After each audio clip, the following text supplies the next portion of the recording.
Good morning, everyone. Hope you're doing well. Happy Friday. NFP Friday here yet again. The last NFP of 2019. Unbelievably. Can't believe it's come so quickly. This year has absolutely flown by.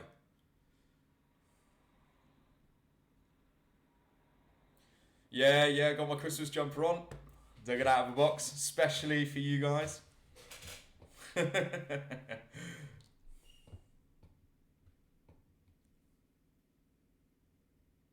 Yeah, no problem at all, Tyler. That's absolutely fine. Good morning, everyone. Hi there, Mona, Spirit Trader, Osho, Ed, Terry Trade. Already? It's the 6th of December. It's Christmas soon. Christmas is only two and a half weeks away. Definitely time for the Christmas jumper now. Good morning, John. Hi, FX Ian.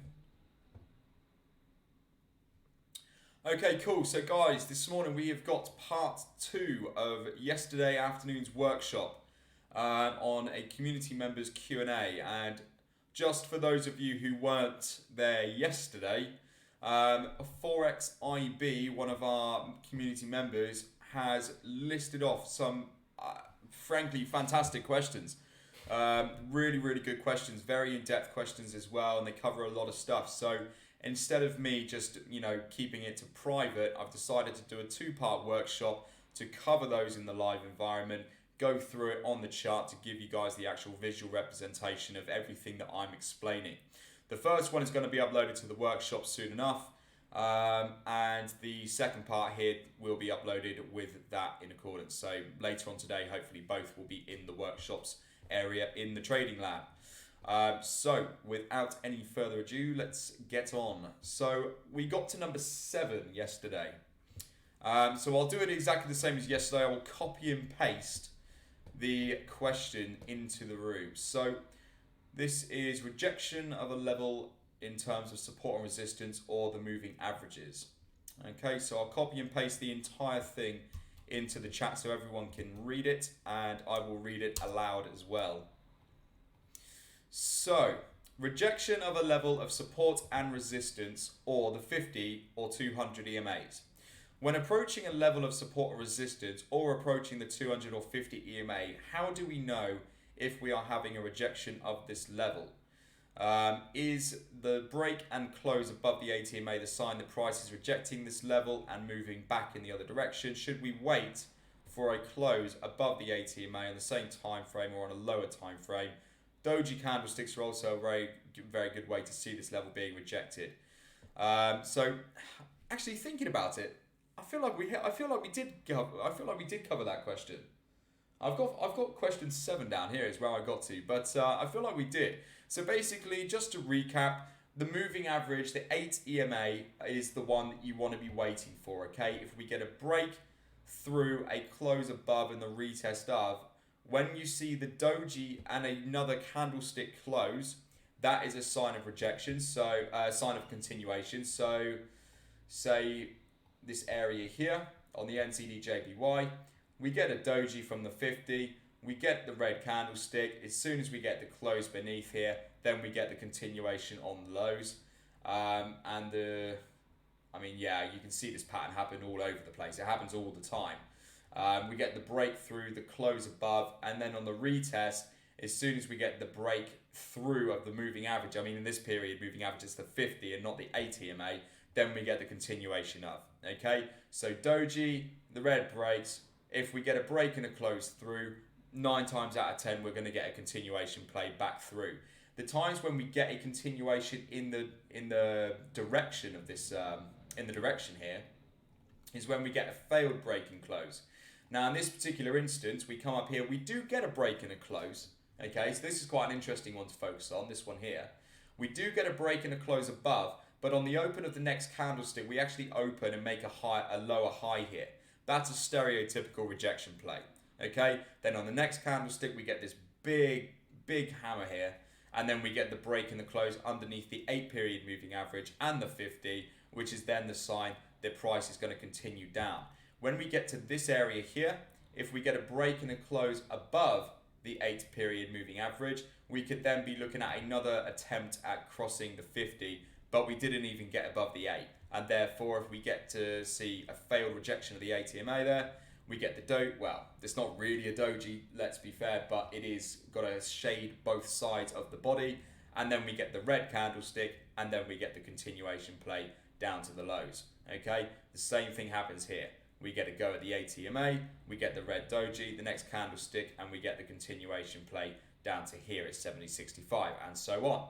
As soon as we get a candlestick that breaks and closes above the ATMA, we then get a little bit of a move to the upside. And you can see, if you actually study price action, okay, and you look at the moving averages and their relationship as they move with price, you know how I'm always talking about them being a safety net or a cushion in the trend.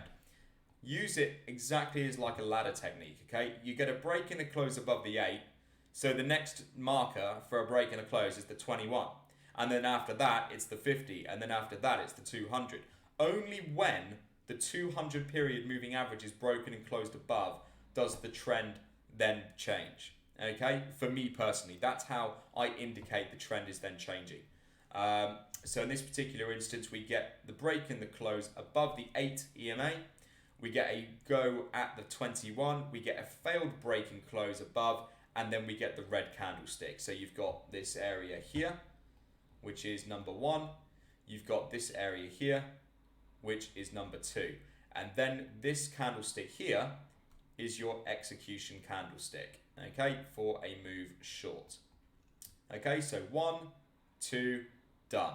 Then we take the shorts from 71.30 down to wherever the low of the move would be at that time, which is here. So 71.30 down to 70.20. Okay, and then you rinse and repeat this pattern all the time. Okay, so that's number 7. So number 8. So number 8, 8 EMA gap close. A. What is considered to be a gap close? Are wicks approaching the 8 EMA line considered as a gap close, or does it have to be the body of a closing candlestick? I take the 50 EMA and not the 200 EMA as a trend. Okay, that's fine. Yeah, I mean, that's absolutely fine. I don't in particular, but you can do. You know, it's if you're following me down to a T PAX, then you want to wait for the 200, because price action can very often come up to the 200, cross above the 50, and then still continue with the trend. Max, please, in rejecting moving averages, we still not have to have indicators showing exact buy or sell. So if you're, what are you talking about, trend continuation for XIV? So if you're talking, we've already covered quite a lot in trend continuation, but just to have a quick recap. So if we say, let's say we're at the beginning of a trend, okay? Let's say we are at the beginning of the trend.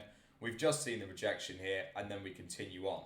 So our sell sign comes into play right there on the daily time frame. And here, okay, at this pullback area is telling us that it's not a long because the MACD is not crossed over, but we do have shaded squeeze. We do have green volume, and the MACD line is starting to sort of level off. Looks like we could be coming to a cross. So in this particular instance, what would you guys be doing? Okay, so what would you guys be doing if you saw this? And I want honest answers, not what I think you should say, but what would you actually do if you were in this trade and you saw shaded squeeze, green volume, and the MACD line starting to curl up? You think you've gone long. Anyone else? Let's get some answers.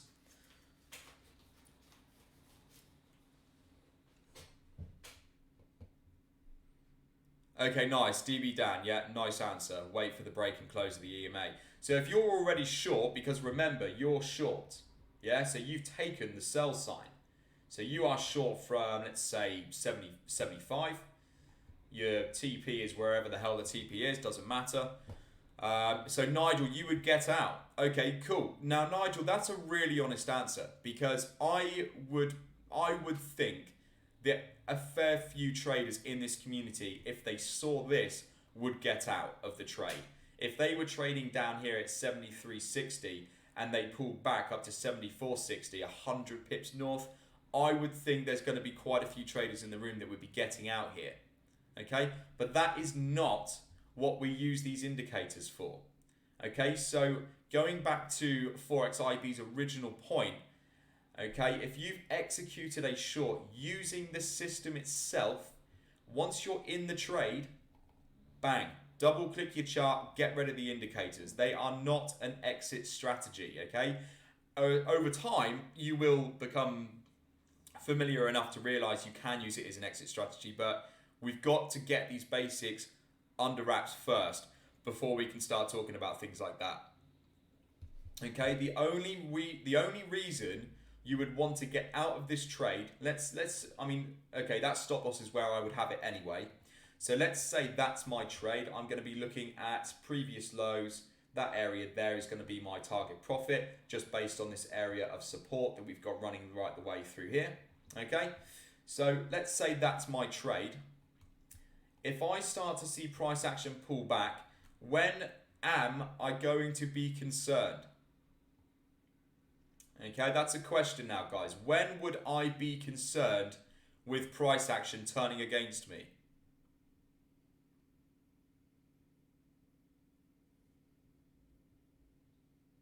Over the ATMA in the 50s, exactly. Not even the 8, really. Not even the 8, guys. I wouldn't even be concerned about the ATMA. I would be concerned if price action continued up here and broke and close above the 50. If I saw price action breaking and closing above the 50 and coming back to my entry, that is when I would have a cause for concern for the trade. Price action up at these 8s and these 21s, they pull back to it all the time. That's how we trade. That's how we actively profit from trading the pullback.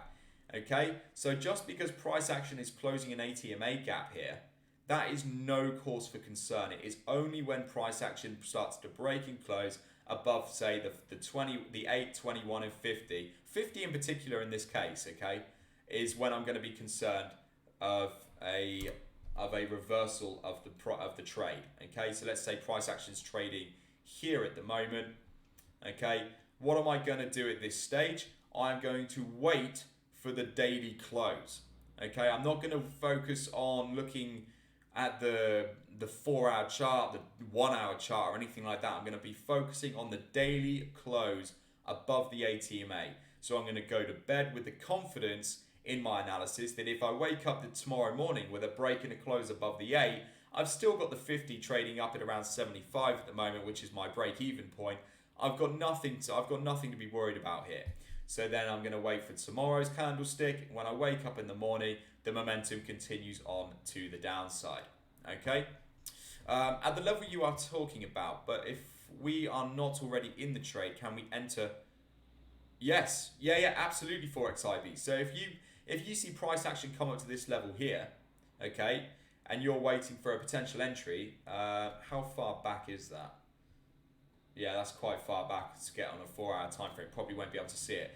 But let's have a look actually. 30th of April 2019. Let's have a quick look at that. 30th of April.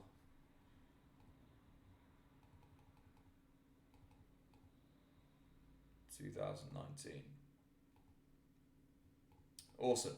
Okay, so at this level here then, looking at things on a bit of a more detail, what happens here on the 4-hour time frame? Okay, bearing in mind we are talking explicitly about that area right there. Good morning, Nicholas. A retest of the 50 and a continuation with the trend. So then what do we do after we see the rejection of the 50? Think about what we've just been talking about. Let me zoom right in so you guys get a really nice clear picture of what's going on here. Okay? So what do we do when we look at this level? What are we waiting for? Yeah, we are indeed. We're waiting for a break and a close below the ATMA. This takes place here on this candlestick. Yeah? And then we're going to wait again, aren't we? Then we're going to be looking for an entry criteria here. We've got entry criteria. Okay, so we have 4-hour entry criteria coming into play. So then we can either take this short with stops above the previous high for a trend continuation trade, okay? Now, you don't always need the criteria there, guys, remember, okay? We're more focusing on this here, okay? That there is the golden point because you want to see the doji with a red candlestick and then you enter here. So you've got, let me just get rid of that quickly. So you've got the 1, you've got the 2, and then this candlestick here is your execution candlestick. So this candlestick, if I follow that cursor and I run it down, okay, you can see that the entry criteria on the system are pretty much there anyway. So you've got 2 birds in 1 stone. So you can take that trade with confidence that we are indeed continuing with the trend. We've rejected the 50, we've closed underneath the daily ATMA, and all these different forms of analysis are pulling together to create a high probability trade. Okay, which is exactly what we're here to do. We are high probability Forex traders. Right there we have multiple probabilities going in our favor. Trading with the trend. Okay, no problem at all. That's absolutely fine. So, just going to quickly clean my charts. 2 moments. Get rid of all this. Okay, cool. Yeah, no problem at all, Forex IB, that's fine. So, ATMA gap close. What is considered to be a gap close? Are the wicks approaching the ATMA line considered as a gap close, or does it have to be the body of the candlestick closing near the line? So, in this particular instance, it is the 8 EMA getting clipped by price, full stop. Okay?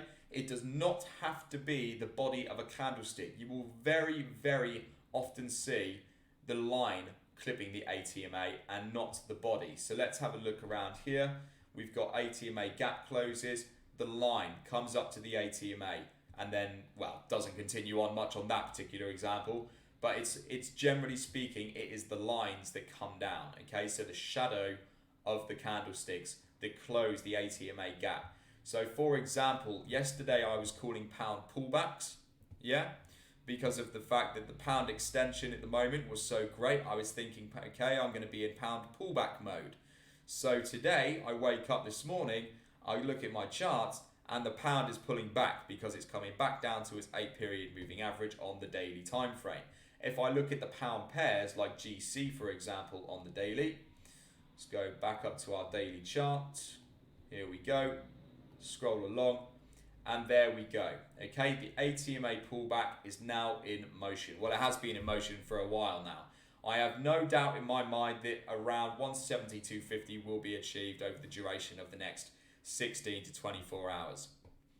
Okay, so it is literally the shadow that is the ATMA gap close. It can be the body, but the shadow is a gap close all the same. So what up next? So number 9, I'm just going to copy. Oh wait, Max, did you take the GC short? How did you know you shouldn't wait for? No, I didn't. I didn't take the GC short, Mona. It's just an idea. I would always wait for the break in the close because it's an intraday trade. My trade's expectations are price to only come down to the daily 8, which is around 172.45, and I would not be taking the trade here for potential failure to break and close under the 50. Not my style. Right, so let's have a look for this one then. So this is question number 9, guys. Okay. So question number 9. Suggestion for the trading ideas. Oh, hang on a minute. This isn't even a question. That's not even a question. Scrap that. It's time frames that are used for that. That's fine. That's just trade. That's signals. Number 10, what is the law of... Okay, yeah, this one is an actual question. So, question, what is the law of 3 times exactly, which I've heard in one of your streams? A, is it the number of times a level is tested, and if not broken, then we can take a trade in the other direction? B, is it while we are waiting for a level to be broken in a range-bound price action, and we see that for 3 days price failed to break the level, then we can take the trade in the other direction. So it's A, okay? The answer to this is A. Now the 3-touch rule suggests that if we do not see a break and a close above a certain level after 3 attempts by price action negotiating with the level, we will likely see a rejection of the level. Okay, so let's say, for example, on the pound CAD, we see this pattern happen all the time. We have this area here, okay, which is number 1. We have this area here, which is number 2.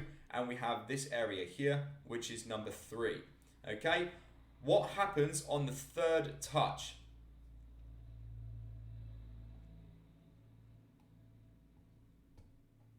What happens on the third touch?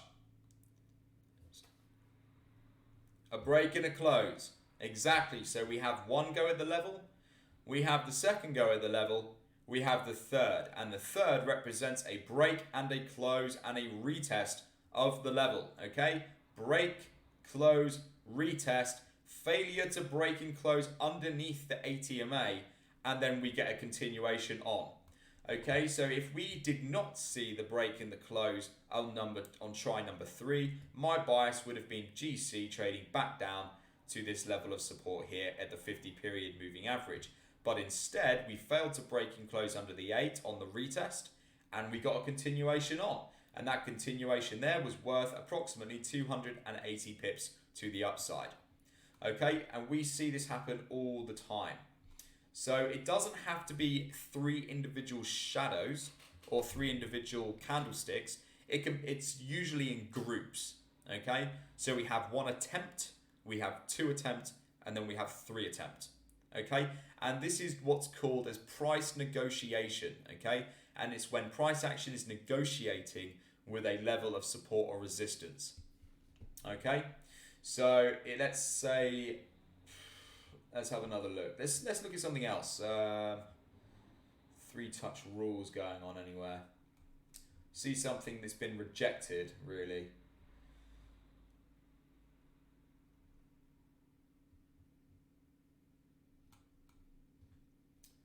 Okay, so that's a pretty good example.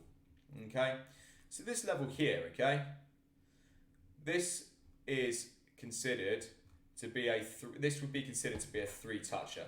Okay, so we've got this area here, and this area here. 1, 2, 3. Okay, on the third touch, well, on the first touch, we have a go at the 50, it fails. Second touch, we come up to the 50 again, it fails. The third touch, it fails, and then we get this. That is the January flash crash, actually. So guys, ignore that because that's not got any validity, that one. Don't worry about that.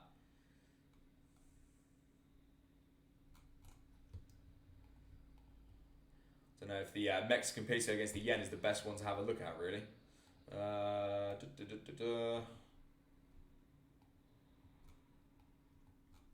Okay, so this is a good one here. That's pretty clear. 1, 2, 3.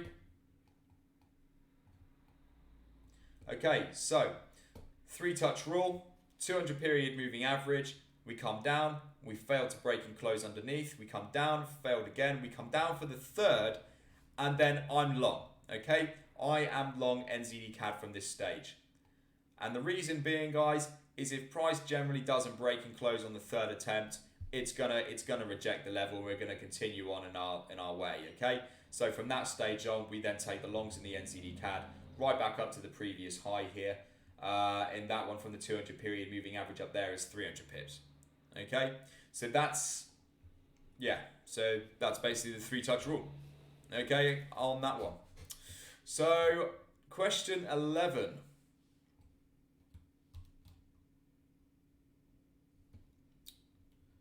Question 11. So in a stream, you said when we wait for a retest of the moving average like the 50 or the 200, we should not worry and wait for an 8 EMA gap close. What is it exactly that is meant here?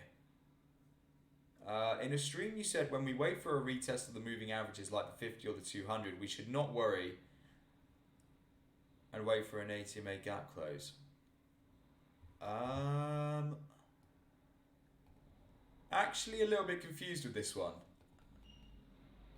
In a stream I said, right, I think I've answered, because I already answered that one, didn't I? My answer to this one was, No idea whatsoever, as it was directly relevant to the pair I was looking at that time.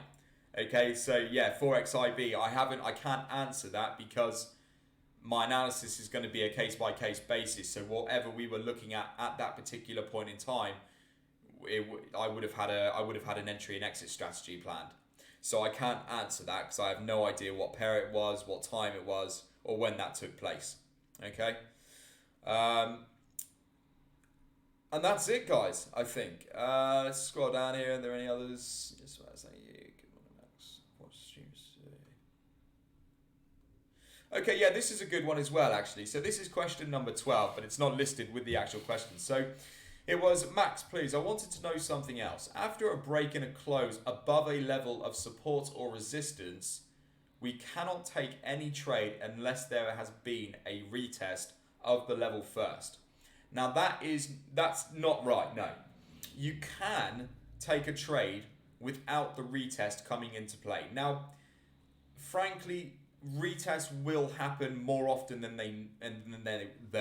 get my words out. Then they will not. Okay, so they happen more frequently than they don't. However, you can take a trade without a retest.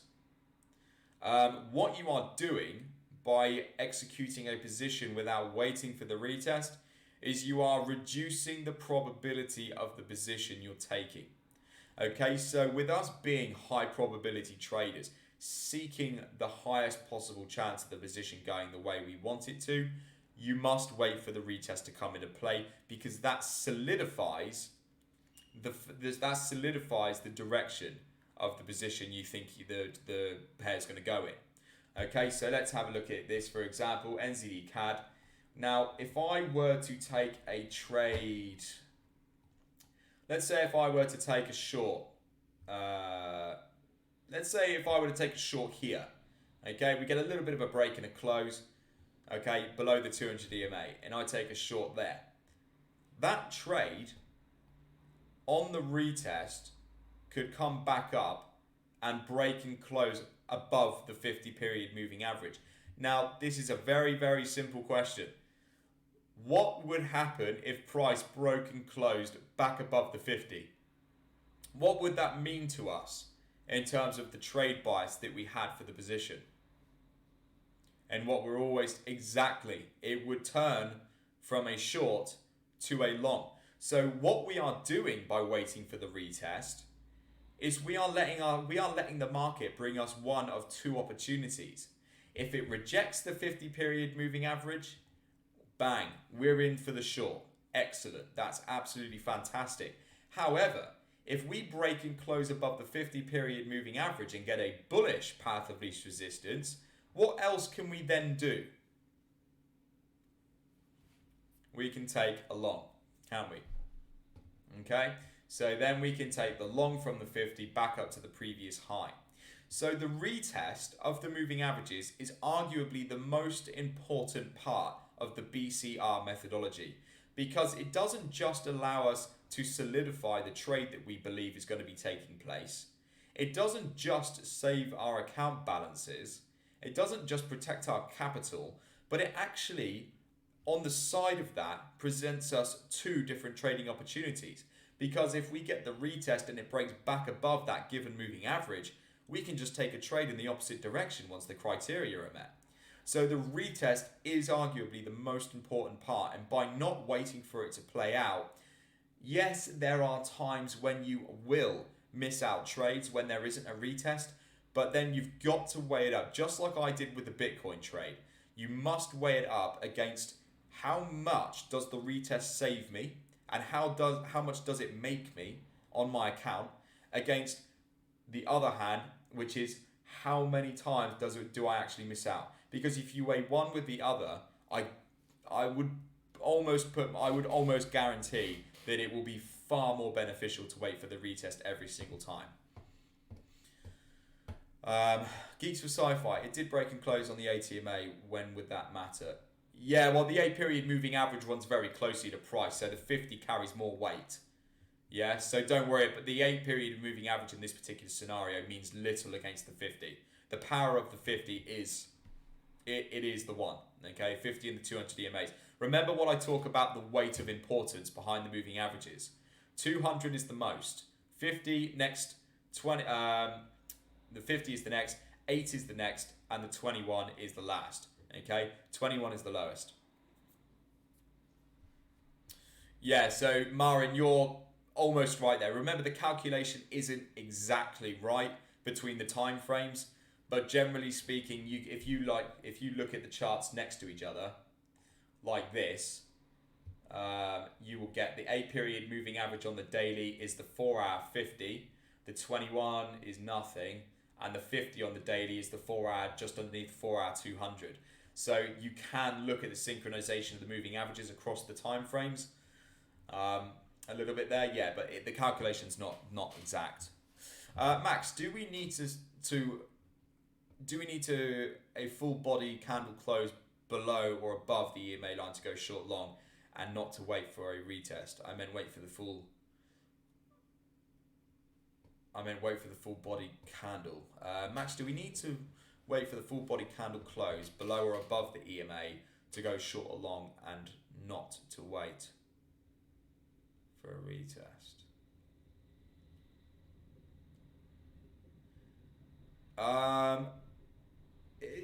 Isn't what? I mean, what? NZD CAD, let's have a look. What? Are you saying like that, Pax? Are you saying if you saw a candlestick close that far above a moving average?